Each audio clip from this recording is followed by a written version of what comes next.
अस्सलाम वालेकुम नाज़रीन, प्रोग्राम गपशप देख रहे हैं नाइमरोज़ टीवी इंटरनेशनल। आज बड़ा अहम प्रोग्राम है।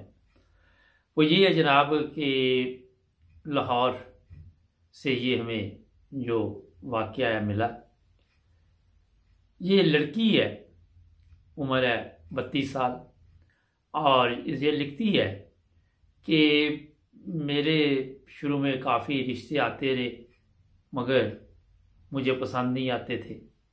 मैंने अच्छी तालीम हासिल की थी और जो लड़के थे वो इतने तालीम याफ्ता नहीं थे या मेरे ख्वाब बहुत ऊंचे थे।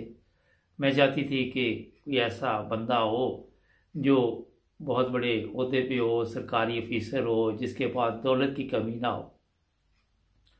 और इस तरह वक़्त गुजरता गया। मेरी जो छोटी बहनें थी दो, उनकी शादी हो गई, मगर मैं वही सोच लेके बैठी रही। और फिर घर वाले भी तंग आ गए कि अभी तक इसकी शादी नहीं हो रही। और ज़ाहिर है माँ बाप की ये ख्वाहिश होती है नाजरीन कि जितनी जल्दी हो बच्चियाँ अपने घरों में चली जाए। तो इस तरह वक़्त बड़ी तेज़ी के साथ गुजरा और पता भी नहीं चला। और फिर आहिस्ता ऐसा मुझे महसूस हुआ कि अब जो रिश्ते आ रहे हैं, पहले तो वो लड़कों के रिश्ते आते थे, फिर थोड़ी सी ज़्यादा उम्र के लोगों के रिश्ते आने शुरू हो गए। और ये मुझे उस वक़्त एहसास हुआ जब पहली दफ़ा हमें किसी ने बताया कि एक रिश्ता है, मतलब यूरोप में होता है और वो जनाब ख्वाहिशमंद है, वहाँ का यूरोपियन नेशनल है। तो फिर उनको जब दावत दी गई कि आप हम लोग हमारे घर में आए, तो उसको मैं देख के हैरान कि वो 50 साल से उम्र का एक आदमी था। उस वक़्त पता चला कि मेरी उम्र अब वाकई काफ़ी है कि रिश्ता उस हिसाब से आया है। तो कहने लगी कि अब काफ़ी सोच विचार के बाद फिर उनको हमने इनकार कर दिया। मैंने अमीर को कहा कि ये मेरे से काफ़ी उम्र में बड़ी है। यहाँ पे नाज़रीन मैं खुद भी थोड़ा सा आपको बता दूँ कि जब भी आप एक उम्र होती है बच्चियों की, उस उम्र में आप बच्चियों के रिश्ते नहीं करते तो वहाँ आपको फिर बाद में जैसे जैसे बच्चियों की उम्र बढ़ जाती है तो लड़कों के रिश्ते नहीं आएंगे। फिर आपको जिन लड़कियों को जिस तरह ये बता रही है कि मुझे बड़े शौक़ था कि कोई अमीर आदमी हो, कोई ठीक ठाक पैसे वाला हो और मुझे वो अच्छी ज़िंदगी, पिकनिक जिसको कहते हैं हम, हर वक्त वो कह के चलते हैं पिकनिक पे, वो वाला सिलसिला चलता हो। तो ये लड़कियां जो इस तरह के ख्वाब देखती हैं उनके लिए ये बड़ा अहम प्रोग्राम है, उनके वालिदैन के लिए भी। तो इसमें थोड़ा सा मैं भी इजाफा कर देता हूँ क्योंकि मुझे ये कहानी में कुछ ना कुछ कहना भी पड़ेगा। और ये मैं बता दूँ कि जैसे आप देखें कि अगर कोई यंग लड़का है तो वो शादी की ख्वाहिश करे तो एक दिन वो अमीर तो नहीं हो सकता। अगर उसके पास तालीम भी है, सब कुछ है, तो वक्त लगता है उसको अमीर होने के लिए। अमीर आदमी जब आपको मिलेगा तो वो एज उसकी उस वक्त पहुंच चुकी होगी 50 के करीब, 45 के करीब। बहरहाल कोई 20 साल का खानदानी अमीर हो उसकी बात नहीं कर रहे, हम आम लोगों की बात कर रहे हैं। तो यहाँ पे लड़कियों को जल्दी फैसला करना चाहिए। अगर वो मियाँ के साथ साथ देंगी, मियाँ के साथ चलेंगी, तो मेरा ख्याल है कि हालात अच्छे हो जाते।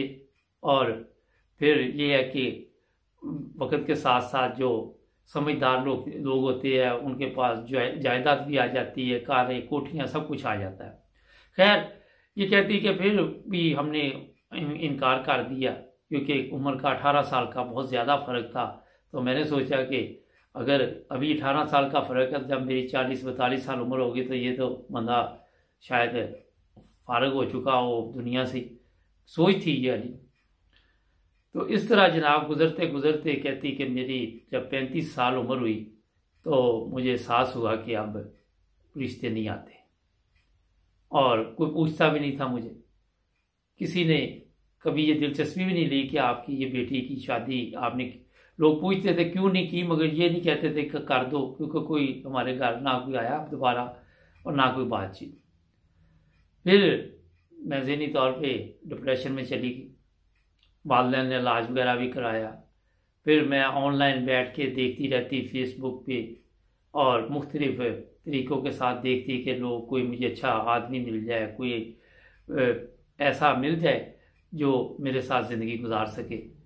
और मैं लोगों से राब्ते भी करती, मगर कोई भी इस काबिल नहीं मैं समझती थी, क्योंकि मैं ज़हनी तौर पे ये चीज़ें शुरू से नहीं मान रही थी। तो मेरे जहन में हर बंदे का यही आता कि नहीं, इसमें ये कमज़ोरी है, इसमें ये कमज़ोरी है, इसमें ये कमज़ोरी है, और मुझे लोगों की सिर्फ कमज़ोरियाँ नज़र आती थी और अच्छाई की तरफ मैं जाती नहीं थी। कोई तलीम में काम है, कोई मेरे म्यार में काम है, किसी की शक्ल नहीं ठीक, किसी का कद छोटा है, किसी का कद लंबा है, बस यही चलता रहा। तो इस तरह कहती कि मैंने अपनी फिर सोचा कि कहीं पे मैं जॉब कर लूँ। फिर मुझे एक स्कूल में जॉब मिल गई और वहाँ पे मैं अपना जाने लगी। तो वहाँ मेरी फिर एक टीचर से मुलाकात हुई, तो उसकी बीवी वफात पा चुकी थी। तो बातचीत चलती रही उसके साथ, मगर वो मेरे से उम्र में काफ़ी बड़ा था। और फिर उसने ख्वाहिशदार की कि मैं आपके साथ शादी कर लेता हूँ। तो कहती कि मेरी वालदा थे, वालिद तो पहले ही वेट कर रहे थे, इंतज़ार कर रहे थे कि किसी वक्त भी कोई भी मिल जाए आप भी तो उसके साथ इसकी शादी कर देंगे, क्योंकि वो भी उम्र में वहाँ पहुँच चुके थे कि उनको खुद नहीं पता था कब तक जिंदा है। तो हुआ ये कि जब मेरे उस वक्त मैं कहती कि 42 साल उम्र हो चुकी थी जब ये किस्सा हुआ, तो मैंने फिर वो 60 साल के बंदे के साथ शादी कर ली और जैसे भी ज़िंदगी गुजारना शुरू कर दी। मगर मेरी उम्र बढ़ चुकी थी, जो मियाँ है वो भी काफ़ी उम्र का है।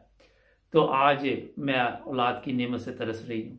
औलाद नहीं है मेरे पास, बेशुमार डॉक्टरों से, हकीमों से दवाइयाँ ली, ये लिया वो लिया, मगर फिर भी आज मैं किसी के बच्चे देखती हूँ तो मुझे मेरे दिल में तड़प उठती है कि काश मेरे भी बच्चे होते, मैं भी एक अच्छे वक्त पे फैसला करती कि मैं शादी कर लेती और ये इस उम्र को ना पहुँचती।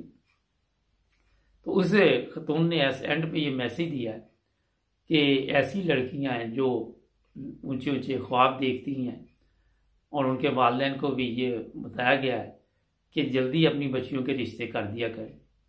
और फिर ये होता है कि जैसे उम्र बढ़ जाती है तो कोई ये पूछता भी नहीं कि आपकी बच्ची का रिश्ता, या कोई ऐसा ख्वाहिशमंद कम लोग मिलते हैं। और जो बच्चियां हैं वो तकलीफ़ की ज़िंदगी, अजियत की ज़िंदगी से गुजरती हैं।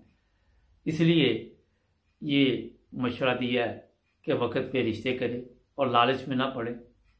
अगर कोई तालीम में कोई थोड़ा बहुत फ़र्क है तो उसे भी देख लें कि चल सकता है तो कर देना चाहिए।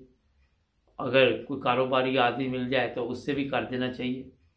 बेशुमार जो समझदार ख़वातीन है, लड़कियाँ हैं, वो देखती हैं कि मेरा मियाँ अगर कम तालीम याफ्ता है तो फिर भी उसके साथ ज़िंदगी गुजारने के लिए खुश हो जाती है। मगर जैसे ही आपकी उम्र बढ़ेगी आपको फिर लड़के नहीं मिलेंगे, फिर अंकल मिलेंगे, बड़े बड़े लोग मिलेंगे उम्र के जो होते हैं। पैसा तो होगा उनके पास, मगर उम्र का जब फ़र्क पड़ जाता है तो ख्यालात का फ़र्क पड़ जाता है। और ये चीज़ें फिर आपके सामने है। जिस तरह इस लड़की ने, शुरू में लड़की मैंने कहा था, फिर वो ख़तून बन गई, तो आज उसके पास औलाद नहीं है। अगर मियाँ कुछ अरसे बाद क्या पता होता है, तो ये मेरा ख्याल है, तो फिर अकेली रह गई, तो सारी ज़िंदगी तकलीफ़ की गुजारी। नाज़रीन, गपशप प्रोग्राम का मतलब ये होता है कि कुछ ना कुछ आपके पल्ले पड़ जाए। अगर ना पड़े तो पूछ लिया करें, दोबारा भी समझा सकते हैं आपको। हमारे चैनल को भी सब्सक्राइब करें और जुड़े रहें नाइम न्यूज़ टीवी के साथ। कल फिर नए प्रोग्राम में